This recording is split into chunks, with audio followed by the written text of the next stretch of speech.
अस्सलाम वालेकुम जी। वालेकुम अस्सलाम। सर। ठीक ठाक है बेटा आप लोग? जी सर, अल्लाह का शुक्र, आप सुनाएं। अल्हम्दुलिल्लाह जी, ठीक ठाक। अच्छा जी, कंज्यूमर मार्केट्स के बारे में बात हो रही थी और हमने जो अपनी बात खत्म की थी वो की थी यहाँ पर ब्रांड पर्सनैलिटी की बात हमने खत्म की थी। जरा मुझे बताएं कि क्या होती है ब्रांड पर्सनैलिटी। मैंने आपको बोला था, इसको जरा रीड आउट कीजिएगा जी। What is brand personality?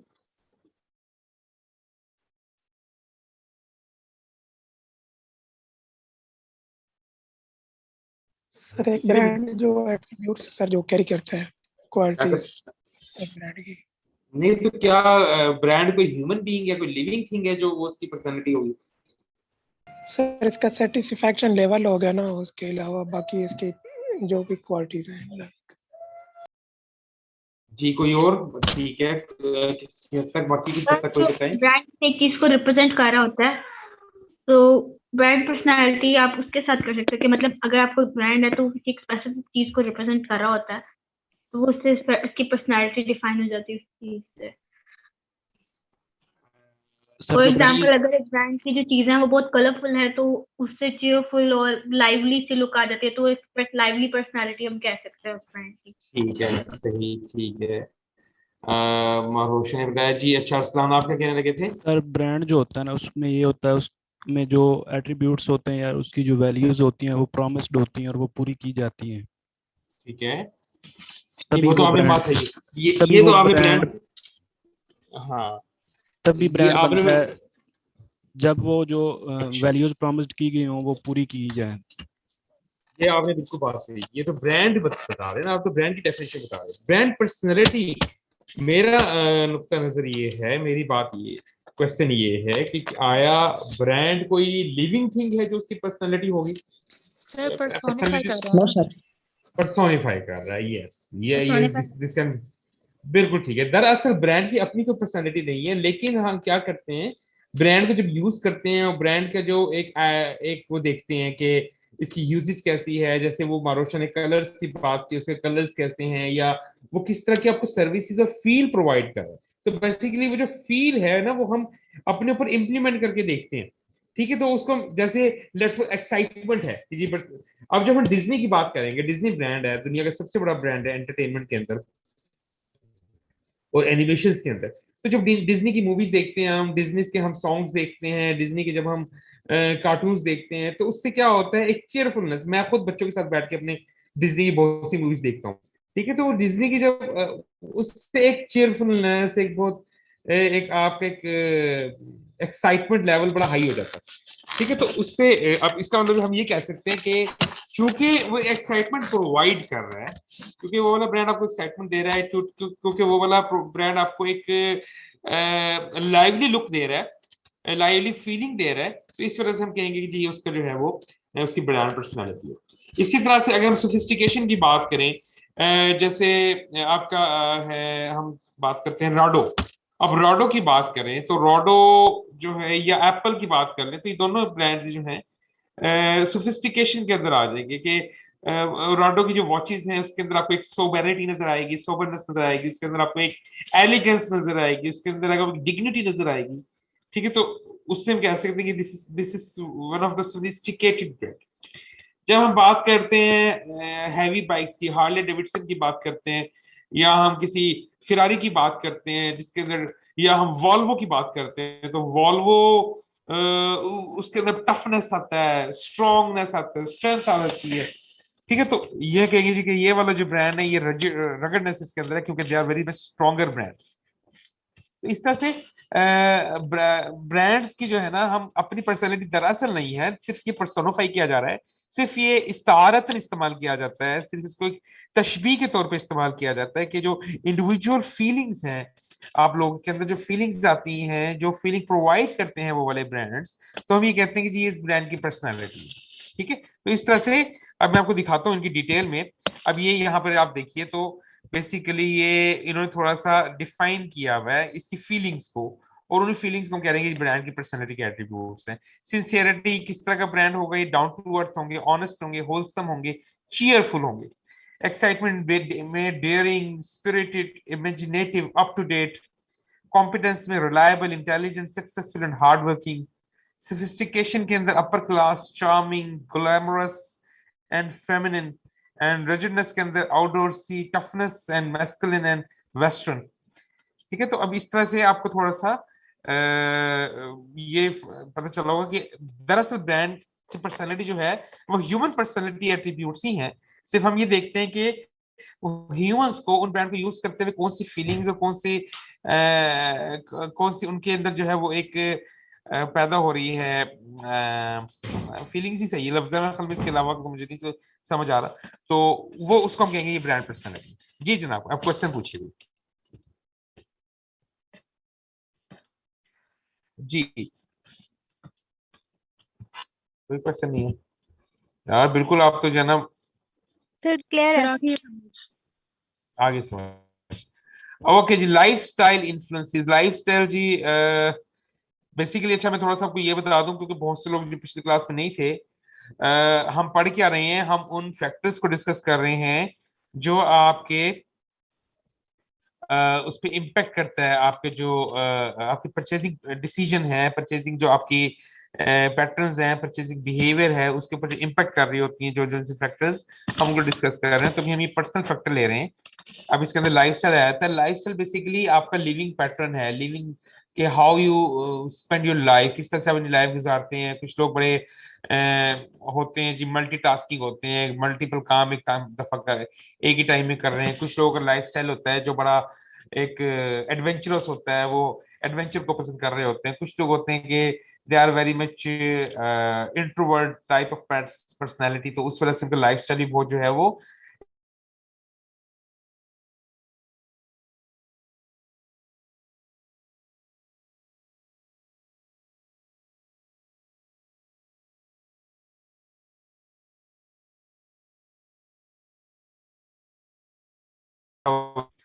Budget के अंदर रहते हुए चलते हैं कि उन्होंने पता है कि आवाज कट रही थी आपकी। ओह माय गॉडनेस, अच्छा कहाँ से कटी है जी? दोबारा बोल देता हूँ। मल्टीटास्किंग से ऑनवर्ड। अच्छा अच्छा इंट्रोवर्ट से। ओके जी, तो मैं बात कर रहा था कि मल्टी बेसिकली आपका लाइफस्टाइल, हम ये नहीं कह सकते कोई एक लाइफस्टाइल है और ये कोई 4 है या 3 है। उसके अंदर हर इंसान का अपना एक पैटर्न है जिंदगी गुजारने का, उसका लाइफस्टाइल है। कुछ लोग बहुत ज्यादा इंट्रोवर्ट हैं, कुछ लोग बहुत ज्यादा एडवेंचरस हैं, कुछ लोग बहुत ज्यादा सोफिस्टिकेटेड हैं, दे हैव, कुछ लोग बहुत ज्यादा डिसिप्लिन एंड पंक्चुअल होते हैं, उनका लाइफस्टाइल होता है। कुछ लोग स्पेंडिंग के अंदर अपना बहुत ज्यादा मुहताज चलते हैं, जैसे ये तीसरे नंबर पे जो पॉइंट या मनी कंस्ट्रेंट के अंदर लिखा हुआ आ रहा है। तो देयर में भी मैनी एंड मल्टीपल लाइफस्टाइल्स, और ये बहुत डिपेंड करता है। ये चीज भी आपकी जो लाइफ, आपके जो स्पेंडिंग पैटर्न है ना, जो आपका जो परचेजिंग बिहेवियर है, जो आपका कंज्यूमर बिहेवियर है, उसके ऊपर बहुत ज्यादा इम्पेक्ट कर रही होती है ये वाली आपकी ये वाली चीजें भी। देन जी यहाँ पर आते हैं हम, मैं इसमें जरा ये ऑन कर लूँ टार्च अपनी। ओके जी, ये स्पॉटलाइट में अब आप देखें कि ये बेसिकली एक मॉडल है, मॉडल ऑफ कंज्यूमर बिहेवियर। मैंने इसको थोड़ा सा डिटेल में देखना है, कुछ चीजें हम देख चुके हैं, पढ़ चुके हैं कुछ चीजें इसमें से हम, जैसे ये मार्केटिंग ये देखिए, ये वो बातें हैं कि ये एंड पे क्या है जी, परचेज डिसीजन है। ये जो एंड पे आप देख रहे हैं, परचेज डिसीजन पे कौन कौन से इम्पेक्ट कर रही होती हैं चीजें। तो ये सारे स्टिमुलाइज हैं, डिफरेंट तरह के स्टिमुलाइज हैं, डिफरेंट तरह के प्रेशर्स हैं जो एक ह्यूमन बीइंग के माइंड में, एक ह्यूमन बीइंग के जहन में चल रहे होते हैं मल्टीपल एक वक्त के अंदर। इसके अंदर जैसे मार्केटिंग स्टिमुलाई के अंदर प्रोडक्ट्स एंड सर्विसेज हैं, डिफरेंट तरह के प्रोडक्ट्स, उसकी सर्विसेज, उसकी प्राइस, डिस्ट्रीब्यूशन, कम्युनिकेशन, ये मल्टीपल मार्केटिंग एफर्ट्स हैं जो आपको किसी एक खास ब्रांड की तरफ टिल्ट करती हैं। फिर अदर स्टिमुलाई के अंदर आपके economical, technological and political and cultural factors आ जाते हैं। इसके अंदर आपका आप देखते हैं कि ये वाले वो फैक्टर भी आपके कंज्यूमर बिहेवियर पर इम्पेक्ट कर रहे होते हैं। फिर हमारे साइकोलॉजिकल फैक्टर आते हैं, motivation, perception, learning and memory. ये भी मेरे को पढ़ानी है चीज। Cultural, social and personal factor, ये हम पढ़ चुके हैं पिछली क्लास के अंदर सारा, ठीक है। ये फैक्टर्स भी इम्पेक्ट कर रहे होते हैं। ये सब मिलकर, ये चारों चीजें मिलकर क्या करती हैं, हमारा एक बाइंग डिसीजन प्रोसेस बनाती है। और ये बाइंग डिसीजन प्रोसेस हमारे माइंड में चल रहा होता है, और इसके थ्रू, इसकी वजह से क्या होता है, परचेज डिसीजन भी बनता है, ठीक है। तो ये हम वन बाय वन इसको देखते हैं जी। सबको तो नहीं, कुछ चीजें हम इसमें डिस्कस कर चुके हैं ऑलरेडी। तो अब हम देखते हैं जी, मोटिवेशन की तरफ आते हैं। Motivation, perception, learning and memory, ये क्या होता है? ये आपके साइकोलॉजिकल फैक्टर हैं, आपके नफ्सियाती पहलू हैं जो कि इम्पेक्ट करते हैं आपके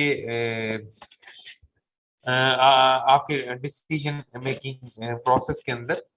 तो मोटिवेशन बेसिकली पहले नंबर पे जो मोटिवेशन है, मोटिव, ये लफ्ज निकला मोटिव से, जिसका मतलब है पुश, स्पार्क, जिसका मतलब है एक ऐसा बात, कोई ऐसी बात जो आपने किसी किताब में पढ़ी, या कोई ऐसी डायलॉग जो आपने किसी फिल्म में देखा, जिससे आपको मोटिवेशन मिली किसी काम को करने की, जिसकी वजह से आपके अंदर एक करंट पैदा हुआ, स्पार्क पैदा हुआ to do something good for your life and for the life of your family.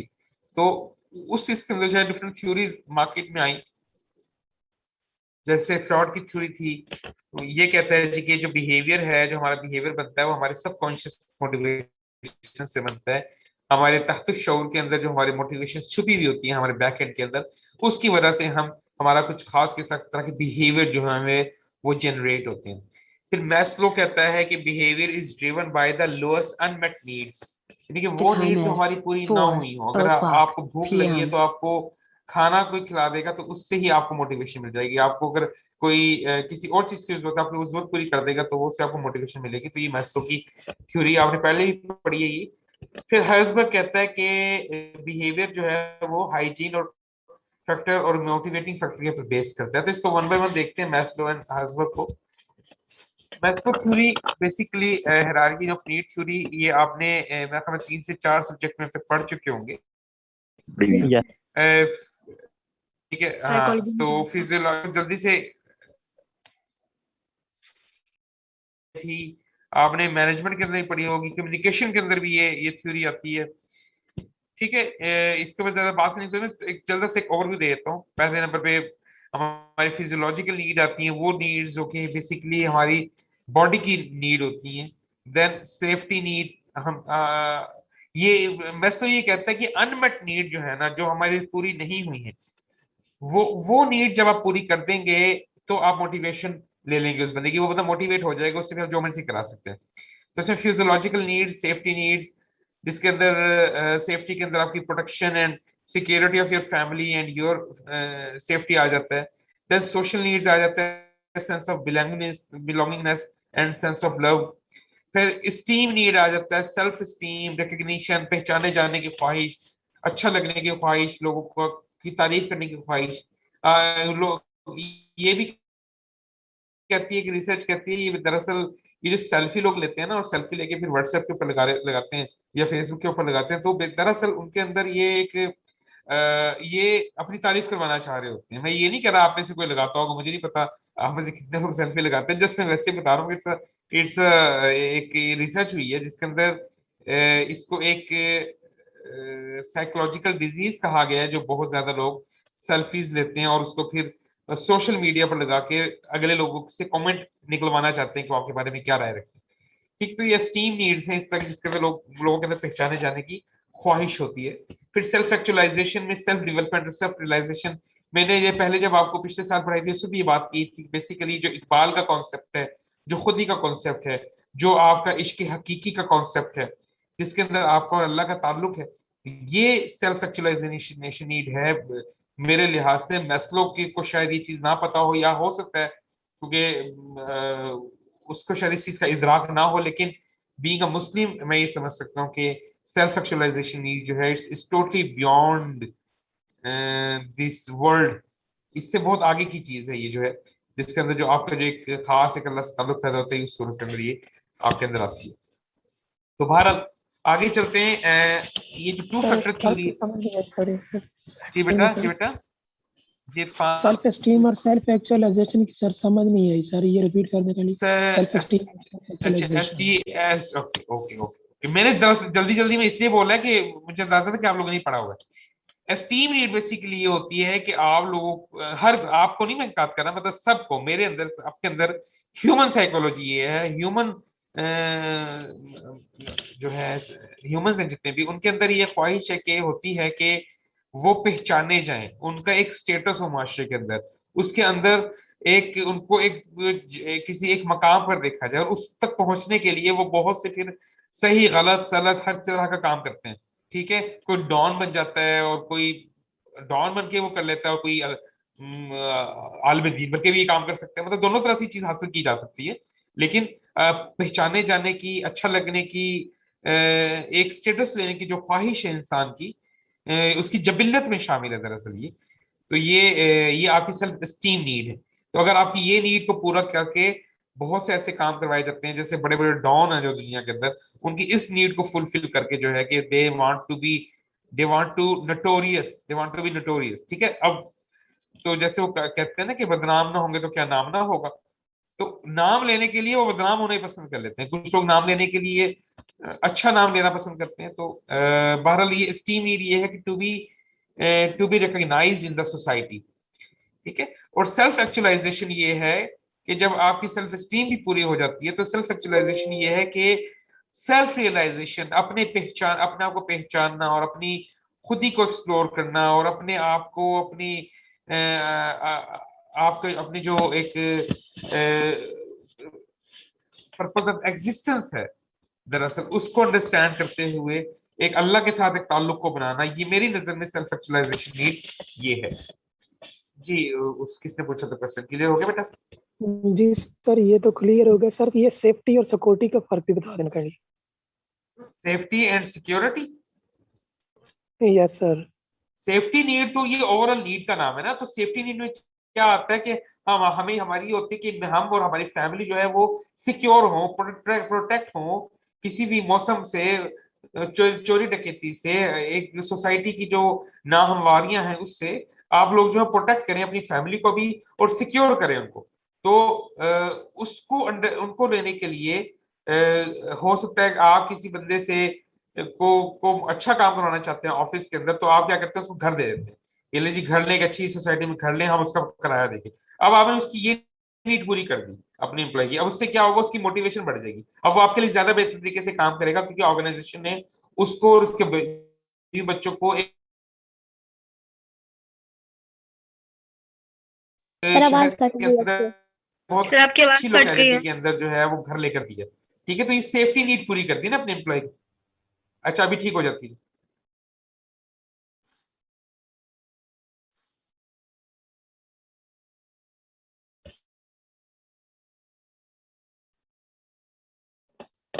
Ji hello, आप बेहतर हुई है? हेलो, आ रही है अब? जी सर, आ रही है आवाज आपकी। आ रही जी है। ओके, तो मैं बात कर रहा था कि अगर आपने अपने एम्प्लॉय से अच्छा काम करवाना है, उनको मोटिवेट करना है, तो आप क्या करेंगे, इस नीड को पूरा कर देंगे, सेफ्टी नीड को। उसकी फैमिली को, उसकी बीवी बच्चों को किसी अच्छी जगह पर, अच्छी लोकेलिटी में आप घर लेकर दे दें आपकी ऑर्गेनाइजेशन, तो क्या होगा, वो मोटिवेट हो जाएगा, आपके लिए ज्यादा बेहतर तरीके से काम करेगा। ठीक है, तो दिस इज सेफ्टी नीड। तो सोशल नीड ये है कि जिसके अंदर हम अपने जो बेसिकली चाहने वाले हैं उनके साथ एक रिलेशनशिप जो है वो रखना चाहते हैं, एक बिलोंगिंगनेस रखना चाहते हैं। मैंने पहले भी ये जब भी पढ़ाता हूँ एग्जांपल देता हूँ कि जब भी आप किसी को कैद में डालते हैं तो उससे सब कुछ दे रहे होते हैं कैद में। खुदा ना खास्ता, अल्लाह बचाए सबको इस तरह की चीजों से। कि कोई भी जब जेल में है तो आप उससे, उसकी फिजियोलॉजिकल नीड्स ही पूरी हो रही हैं, उसकी सेफ्टी नीड्स ही पूरी हो रही है, तो उसको फूड वाटर शेल्टर सब कुछ मिल रहा है। सबसे ज्यादा सिक्योर और सबसे ज्यादा प्रोटेक्टेड वही बंदा है पूरे शहर के अंदर। लेकिन उससे क्या चीज छीनी गई है, उससे सोशल नीड छीनी गई है। वो सोसाइटी में फ्रीली घूम फिर नहीं सकता, वो अपने बीवी बच्चों के साथ त्योहार नहीं गुजार सकता, वो उनके साथ इंजॉय नहीं कर सकता। तो sense of belongingness, sense of love, sense of sense of becoming a part of the society, basically आप उस बंदे से इस चीज को छीन रहे हैं सोशल नीड के अंदर। तो अगर आप उसको आजाद कर दें तो हो सकता है वो जल्दी आजाद होने की वजह से वो सब बुराइयों को छोड़ दे। तो ये सोशल नीड्स भी बहुत जरूरी है इंसान के। जी बेटा, क्लियर होगी? Yes sir. हाँ ठीक। अच्छा, इसके बाद आते हैं जी हाइजीन फैक्टर्स और मोटिवेटर फैक्टर्स। हाइजीन बेसिकली ये जो टू फैक्टर थी ना, ये एम्प्लॉइज के से रिलेटेड ज्यादा है, एचआर से रिलेटेड। इसके अंदर मैंने बताया जी कि आप अगर एम्प्लॉय आपका डिससेटिस्फाई और डीमोटिवेटेड हो तो उसको हाइजीन फैक्टर, उसकी सैलरी से जो दूसरी चीजें हैं, उसके जो वेल बीइंग है उसका ख्याल रखें, तो उससे अगली स्टेज आ जाएगी। क्या होगा, एम्प्लॉइज जो है ना तो डिससेटिस्फाइड नहीं रहेंगे, ना ही वो मोटिवेटेड रहेंगे। ठीक है, कि डीमोटिवेटेड से वो अगली स्टेज पे आ गया है, जरा कर, वो डिससेटिस्फाइड नहीं है लेकिन वो डीमोटिवेटेड भी नहीं है। ठीक है, तो जब आप उनके मजीद फैक्टर्स देंगे, जब उनकी सैलरी और अच्छी करेंगे, जब उनको आप और बेहतर तरीके से सोसाइटी के अंदर एक इग्निशन देंगे, तो उनके अंदर पॉजिटिविटी और मोटिवेशन का जो लेवल है वो इंक्रीज कर जाएगा। तो बेसिकली यहाँ से डिससेटिस्फेक्शन से एक न्यूट्रल स्टेज, दरमियान वाली स्टेज तकरीबन तकरीबन न्यूट्रल स्टेज है, और इसके बाद एक पॉजिटिविटी की स्टेज। तो नेगेटिव से पॉजिटिविटी के अंदर ये दो फैक्टर्स जो हैं आपके, हाइजीन फैक्टर्स और मोटिवेशन फैक्टर्स हैं, वो पूरा करते हैं। लेकिन ये ज्यादा जो ये थ्योरी है ये हमारी एचआर से रिलेटेड आती है। इसके बाद आता है जी परसेप्शन। परसेप्शन बेसिकली होती है आपकी selective attention, selective retention, selective distortion and subliminal perception. Selective attention ये है कि आप परसेप्शन होता क्या है, परसेप्शन होता है कि how you perceive, how you see the different things, किस तरह से आप परसीव करते हैं दूसरी डिफरेंट चीजों। ठीक है, अब उसके अंदर उस परसेप्शन की बेसिकली तीन टाइप्स हैं। सिलेक्टिव अटेंशन, सिलेक्टिव अटेंशन ये है कि आप जो है वो सिलेक्टिव, जो आपकी पसंद की चीजें हैं उससे रिलेटेड ही चीजों इंफॉर्मेशन के अटेंटिव होंगे। मतलब आप सारी इंफॉर्मेशन को ग्रैप्स नहीं करेंगे, बल्कि सिर्फ उसी इंफॉर्मेशन को ग्रैप्स करेंगे जिसमें आपका थोड़ा सा इंटरेस्ट है या जिसके अंदर आप थोड़ा सा अटेंटिव होते हैं। सिलेक्टिव रिटेंशन ये है कि अपनी सिलेक्टिव इंफॉर्मेशन को ही हम रिटेन रखते हैं अपने माइंड के अंदर। जैसे हम एडवर्टाइजिंग देखते हैं, तो आप दिन में अगर 100 एडवर्टाइजिंग देख रहे हैं तो 100 के 100 आपको याद नहीं रहती, आपको सिर्फ चंद याद रहेंगे उनमें से, या चंद का मैसेज याद रहेगा। वो सिलेक्टिव रिटेंशन है। वो सिलेक्टिव डिस्टॉर्शन ये है कि इंफॉर्मेशन को आप किस तरीके से डिस्टॉर्ट करके, किस तरीके से तोड़ मरोड़ कर अपने सामने लेकर आते हैं व्हेन वी रिकॉल इट, या जब हमने किसी के दूसरे को बताना है तो हम किस तरीके से उसके अंदर डिस्टॉर्ट करते हैं उसको, अपने मतलब से, अपनी तरह से, अपनी सोच के मुताबिक उसके मीनिंग को चेंज कर लेते हैं, उसके मीनिंग को बदल लेते हैं, उसके मीनिंग को डिस्टॉर्ट कर लेते हैं। तो ये तीन टाइप्स हैं, selective attention, selective retention and selective distortion. ठीक है, यही परसेप्शन की तीन बेसिकली टाइप्स होती हैं। टाइप्स तो नहीं कह सकते, उसकी तीन स्टेजेस होती हैं कि हम इस तरह से परसीव करते हैं कि हम सिलेक्टिवली इंफॉर्मेशन को की तरफ अटेंटिव होते हैं, सिलेक्टिव इंफॉर्मेशन को रिटेन रखते हैं, और हम सिलेक्टिव इंफॉर्मेशन को ही डिस्टॉर्ट करते हैं अपने माइंड के अंदर। ठीक है, और सबलिमिनल परसेप्शन वो परसेप्शन होती है ये जिसके अंदर बेसिकली आपको मीनिंग क्लियर ना हो, जिसके अंदर आपको कोई क्लियरिटी ना आ रही हो, कंफ्यूजन और एम्बिग्विटी की जो चीजें होती हैं वो आपकी सबलिमिनल परसेप्शन होती हैं, जो बेसिकली आपके माइंड में, आपके ब्रेन में बिल्कुल कहीं डेप्थ पे चली जाती हैं, और आपको ना तो वो रिकॉल होती हैं और ना ही आप उसको जो यूज करते हैं बाद में। जी, ये परसेप्शन क्लियर हुई है? सर ये लास्ट वाला आप फिर बता दें एक दफा। सबलिमिनल परसेप्शन बेटा ये होती है कि हम हमारे माइंड में जो एम्बिग्विटीज हैं, हमारे माइंड में जो मुख्तलिफ किस्म की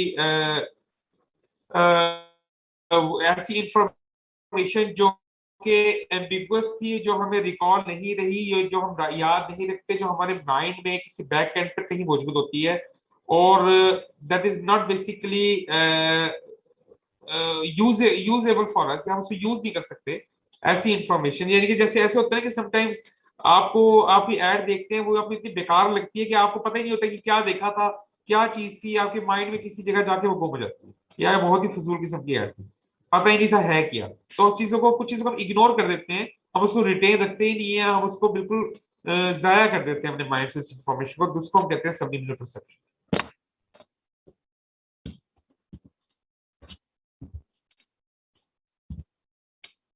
ओके जी, यहाँ पर अब देखें कंज्यूमर बाइंग प्रोसेस। ये जो वापस हम आते हैं यहाँ पर, जब ये देखा था मॉडल, किधर गया वो मॉडल, ये वाला जो अब इस स्टेज इधर आ गया मैं, अब ये आपको बताता हूँ। जब भी हमने कोई चीज खरीदनी होती है, हमारे माइंड में ये प्रोसेस चल रहा होता है। सबसे पहले हम प्रॉब्लम रिकग्नाइज करते हैं कि जी क्या हमें उस चीज की जरूरत है, फिर हम उसके बारे में इंफॉर्मेशन सर्च करते हैं, फिर उस इंफॉर्मेशन को इवेल्युएट करते हैं। ये आप टेक्निकली भी कर सकते हैं बाकायदा नंबर्स लगाकर, और हम अनटेक्निकल नॉन टेक्निकली भी कर सकते हैं माइंड को खुद ही कि अच्छा ये चीज बेहतर लग रही है, ये चीज बेहतर नहीं लग रही है। फिर हम परचेज डिसीजन करते हैं, और परचेज डिसीजन के बाद हमारा एक बिहेवियर क्रिएट होता है जिसको कहते हैं पोस्ट परचेज बिहेवियर, जिसके अंदर या तो हम सेटिस्फाई हो जाते हैं या हम डिससेटिस्फाई हो जाते हैं। अगर हम डिससेटिस्फाई हो जाए अपनी प्रोडक्ट से तो वो कॉग्निटिव डिसोनेंस कहलाता है। अच्छा, ये जो प्रोसेस है जो हमारे माइंड में चल रहा होता है, ये वाला इवेल्युएशन, इंफॉर्मेशन सर्च और इवेल्युएशन, वो यहाँ पर इधर गए नंबर्स, हाँ ये यहाँ पे अगर आप देखें तो अब इस भाई साहब ने लेना है जी कंप्यूटर लेना है, तो उसके पास ही मुख्तलिफ किस्म के अल्टरनेटिव है, एप्पल, डेल, एचपी, तोशिबा, कॉम्पेक और नेक। उसके बाद उसने अवेयरनेस इस चीज के बारे में है, ये चीजें उसे ज्यादा पता है, इनके बारे में हम जानते हैं तो इनके बारे में इंफॉर्मेशन सर्च करेगा। इसके वजह से एक उसने माइनस कर दिया। फिर इनमें से वो कंसीडर करेगा, इन तीन को कंसीडर में से चॉइस करेगा दो में से डिसीजन लेना है एक पर। अब वो कैसे करेगा, ये प्रोसेस कैसे चल रहा होगा, ये देखिए यहाँ पर उसने क्या किया, कंप्यूटर के 4 ब्रांड लगा लिए अपने लेफ्ट हैंड साइड पर ABCD। उसने वो 4 क्राइटेरियाज बना लिए जिसकी बेस पर उसने करना है, डिसाइड करना है memory capacity, graphic capability, size and weight and price. और 0 to 10 नंबर, 10 जो है हाईएस्ट है, ठीक है। तो ए जो ब्रांड है उसकी मेमोरी कैपेसिटी के अंदर वो ए ब्रांड को सेकंड नंबर दे रहा है और सी ब्रांड को सबसे हाईएस्ट नंबर दे रहा है। ग्राफिक के अंदर वो ए को सबसे हाईएस्ट नंबर दे रहा है और डी को सबसे लोएस्ट नंबर दे रहा है। जो साइज एंड वेट है डी के अंदर सबसे हाईएस्ट दे रहा है, और जो सी है उसमें सबसे लोएस्ट है। जो प्राइस है उसके अंदर ए को सबसे हाईएस्ट दे रहा है और सी को सबसे लोएस्ट दे रहा है। तो अब वो टोटल कर लेगा या तो इनका, या फिर वो क्या करेगा, उसके लिए इसमें सबसे ज्यादा इंपॉर्टेंट, लेट्स सपोज ग्राफिक है, सबसे ज्यादा ग्राफिक इंपॉर्टेंट है, तो ग्राफिक के अंदर सबसे ज्यादा 9 नंबर ए ब्रांड को मिल रहा है, तो वो ए ब्रांड को चुप करके खरीद लेगा। या हो सकता है उसके लिए सबसे ज्यादा प्राइस इंपॉर्टेंट हो कि लो प्राइस कौन सा है, तो भी सबसे ज्यादा नंबर उसने ए को दिए तो ए ले लेगा। अगर उसके लिए मेमोरी ज्यादा इंपॉर्टेंट है तो 10 नंबर वो बी सी को दे रहा है तो वो सी ब्रांड परचेज कर लेगा। तो इस तरह से मुख्तलिफ किस्म के हमारे सारे ब्रांड की माइंड के अंदर हम इवेल्युएट कर रहे थे डिफरेंट अल्टरनेटिव्स को, उसको मार्क्स लगाकर एंड देन उसमें से हम चूज करते हैं, ठीक है। तो और हमारे पास सोर्स क्या होते हैं इंफॉर्मेशन का, हमारा पर्सनल सोर्स हो सकता है, हम पब्लिक से डिफरेंट सोर्सेज मिलते हैं, हम एक्सपीरियंस कर करके सीखते हैं, हमें कमर्शियली बाहर से टीवी के थ्रू, एड्स के थ्रू और मीडिया से हमें जो है वो इंफॉर्मेशन जो है वो मिलती है। तो इस तरीके से हमारा ये वाला जो प्रोसेस है ये कंप्लीट होता है, ठीक है। Problem recognition, information search, evaluation और परचेज डिसीजन, ठीक है जी।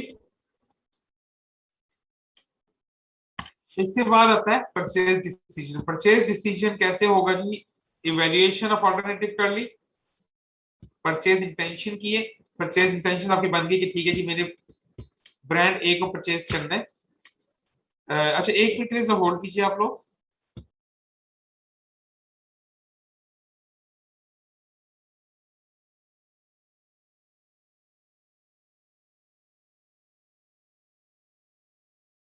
सर आपके आवाज फिर से कट गई है। बेटा मैंने होल्ड कराया मैंने। अरे सॉरी सर। ठीक है, ओके।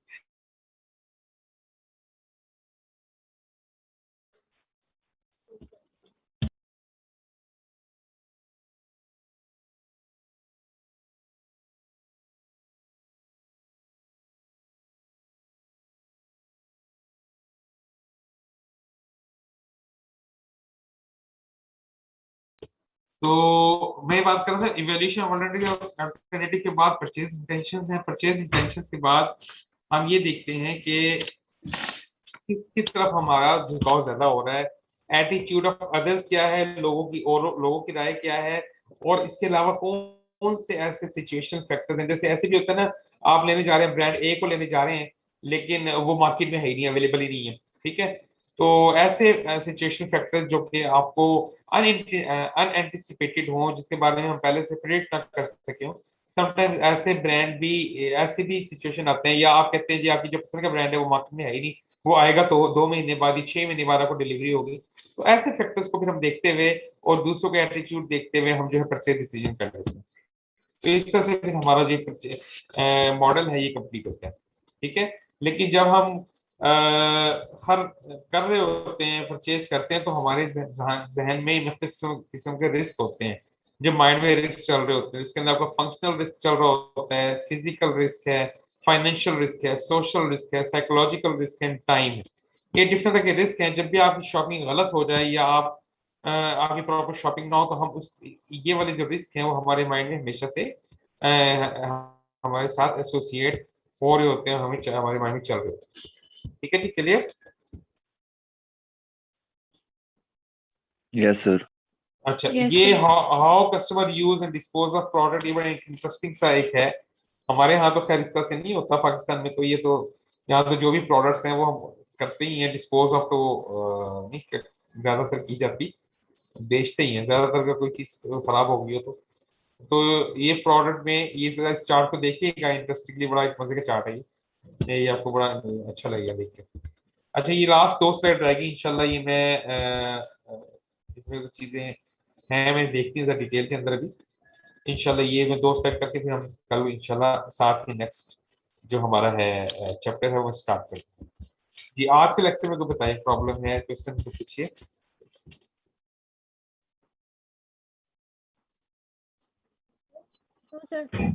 नो सर, समझ आ गई है सर। चलो ठीक है जी, इंशाल्लाह फिर इसको देखिएगा भी इंशाल्लाह। कल हम साथ ही ये 2 स्लाइड्स को करके हम नेक्स्ट चैप्टर स्टार्ट करेंगे। ओके जी, इंशाल्लाह सर। थैंक यू जी। ओके, अल्लाह अल्लाह हाफिज। हाफिज।